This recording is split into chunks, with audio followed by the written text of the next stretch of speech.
انہوں نے 1100 ارب روپے کے اپنے مقدمے ختم کرانے کے لیے نیب لا بدل دیا.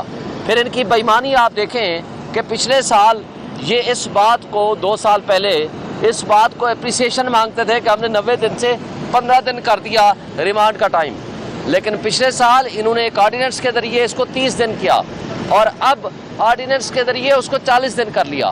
اور آرڈیننس کتنے عرصے کے لیے ہوتا ہے آپ کو پتہ ہے؟ 4 مہینے کے لیے. مقصد کیا ہے؟ مقصد یہ ہے کہ عمران خان کے خلاف اب نیب جو کہ ایک لحاظ سے تمام ادارے ان کے خلاف جو پروسیڈنگ کر رہے ہیں، نیب تو ایک لحاظ سے باندھی بن کے کھڑا ہوا ہے مافیا کے سامنے، قانون کے مطابق وہ نہیں چل رہا، یہ بڑی زیادتی کر رہے ہیں، لیکن صرف اس لیے کہ تاکہ ریمانڈ لیں تو عمران خان کا 40 دن کے لیے ہو. صرف اس مقصد کے لیے، لا کو فرسٹریٹ کرنے کے لیے، آئین کو فرسٹریٹ کرنے کے لیے ایک پرسن اسپیسیفک لا بنایا گیا ہے کہ جو کہ illegal, in lawful and in constitutional ہے. اور ہم سوچ رہے ہیں کہ ہم اس کو انشاءاللہ چیلنج کریں گے. اور اس کے ساتھ ساتھ اب ہمیں 8 جون کو اسلام آباد میں جلسے کی اجازت مل گئی ہے. ہم چاہتے تھے کہ وہ F9 پارک میں ہو، لیکن انہیں ہمیں روات میں اجازت دی ہے. ہم اس کو یا تو چیلنج کریں گے جگہ کے لیے، لیکن ہم انشاءاللہ 8 جون کو جلسہ کریں گے. اس کے لیے پوری قوم کو میں کہتا ہوں تیار رہے اور بھرپور جلسہ ہونا چاہیے.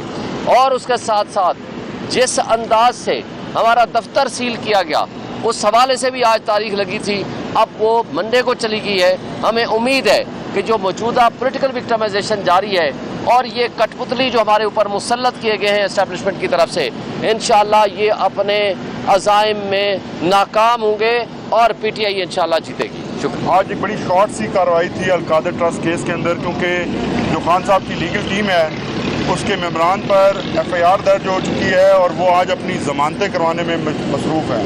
تو جج صاحب کو جب یہ بتایا گیا کہ اس ٹیم نے جس نے آپ کے سامنے آ کر کیس لڑنا ہے وہ خود اپنی ضمانتوں کے لیے آج عدالتوں میں گئی ہوئی ہے، تو آپ مقدمہ جو ہے وہ آپ اس کو ایڈجرن کریں. جج صاحب نے اس بات پر مائنڈ کیا تو ہمارے لیے بڑا سرپرائز تھا کہ وہ کس طرح اس بات کو مائنڈ کر سکتے ہیں کہ وہ وکلا جو ہر روز آپ کے سامنے پیش ہوتے ہیں، اس کیس میں 10-10 12-12 گھنٹوں کی لمبی ہیئرنگز ہوتی ہیں، وہ ساری اٹینڈ کرتے ہیں. تو اگر ان کی اپنی ذات کے اوپر FIR درج ہو چکی ہے اور وہ بھی دہشت گردی جیسی سویر جو پروویژنز ہیں اس کے تحت مقدمات درج ہو چکے ہیں، تو وہ کس طرح بغیر پروٹیکشن کے آپ کے سامنے پیش ہوں. البتہ تھوڑی دیر کے بعد انہوں نے کہا کہ عدالت کو فوری طور پر خالی کر دیا جائے، اور ہماری جو آپس میں خان صاحب کے ساتھ ملاقات تھی، وہ بات چیت تھی، اس کو انہوں نے ادھورا رکھا اور فوراً ہمیں نکلنے کا کہہ دیا گیا. دوسری امپورٹنٹ چیز جس کے اوپر خان صاحب نے کمنٹ کیا ہے وہ آپ سب کے سامنے رکھنا بہت ضروری ہے. خان صاحب نے اخبار میں پڑھا کہ فارمیشن کمانڈرز کی میٹنگ ہوئی ہے جس کے اندر 9 مئی کے اوپر بہت زیادہ تشویش کا اظہار کیا گیا ہے. خان صاحب نے یہ کہا ہے کہ ہم بھی اسی طرح کی تشویش رکھتے ہیں اور ہم بھی چاہتے ہیں کہ 9 مئی کے اوپر تحقیقات ہوں، اور ہم بالکل تیار ہیں کہ 9 مئی کے اوپر جس قسم کی تحقیقات یا کمیشن بنایا جاتا ہے ہم ہر طرح سے تیار ہیں کہ اس میں کوآپریٹ کریں. لیکن 2 چیزیں انہوں نے کہا کہ یہ ضرور ہونی چاہیے اس کے اندر جو بھی کمیشن تحقیقات کرے.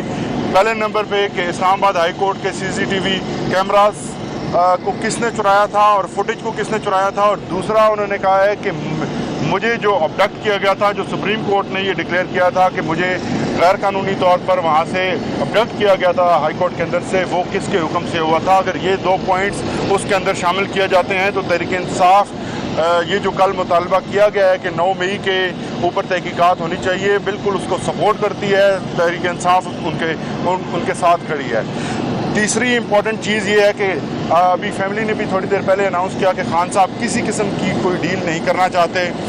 وہ ان کی کسی قسم کی کوئی بات چیت نہیں ہو رہی، وہ صرف اپنے مقدمات کو قانون و انصاف کے مطابق حل کروانا چاہتے ہیں.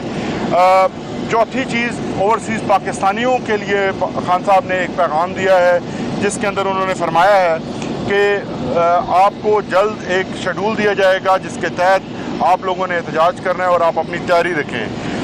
سوشل میڈیا کے لیے خاص طور پر خان صاحب نے اپنا پیغام جاری کیا ہے کہ یہ سوشل میڈیا میری طاقت ہے.